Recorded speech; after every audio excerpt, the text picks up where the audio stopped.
New parents are always told to enjoy every moment because life goes by so fast. But Glennon Doyle Melton takes issue with that message. The mother of three loves her kids, of course, but she does not love everything that goes into raising them. And she wrote a blog on the subject on monastery.com, and it got a lot of attention.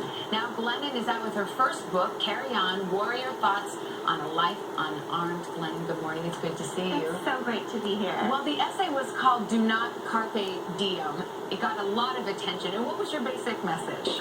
Well, my basic message is that while I wouldn't want to do anything else with my life, well, mothering is the most important thing I do, it's also a really difficult job.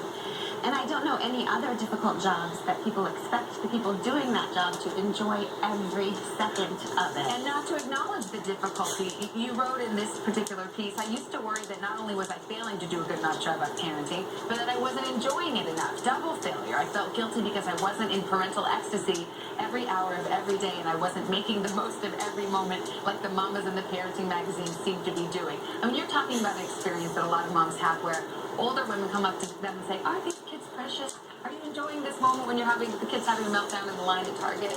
And that's always when it is. It's when they're all melting down and you're trying to get through that time so fast and someone says, isn't it going by so fast? I think, no, it's not. You know, often with my kids, I can't even carpe 15 minutes in a row, much less an entire diem.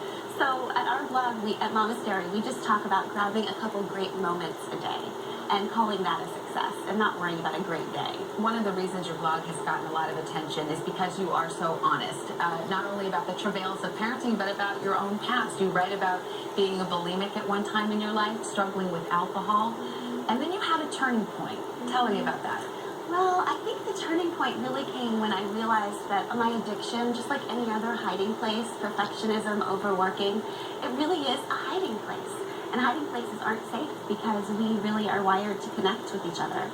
So I think my turning point came when I just decided to come out into the world and say, here I am, just the way I am, and tell people what it's really like to be me and come out of hiding. You write about a moment that you found out you were pregnant, and unmarried, I take it, at the time, yes, and kind of faced with a decision about what to do. That's right, and I just decided to show up. That's what I did today. That's what I keep doing. All I do is just try to show up and do the next right thing. This is not a book that's about giving advice. In fact, I think you say you don't really believe in giving advice. No, I think that everyone really has the answers inside of her. She really just needs a safe place to think it through. And whenever anyone does ask me parenting advice, which happens often since I don't offer it, I think, I just try to change the parenting advice into advice about myself. If someone says, how do I help my daughter accept her body? I just change it into, how do I accept my body? If someone asks me, how do I help my son become kinder? I think, how do I become kinder?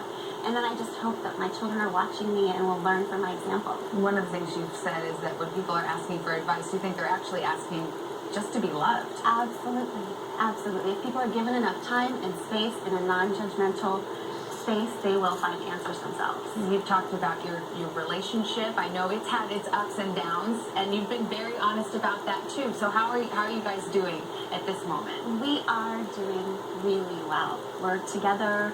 We are showing up for each other.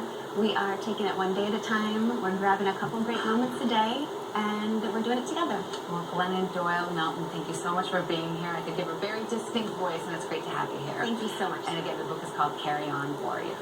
Coming up next, from free stuff to colorful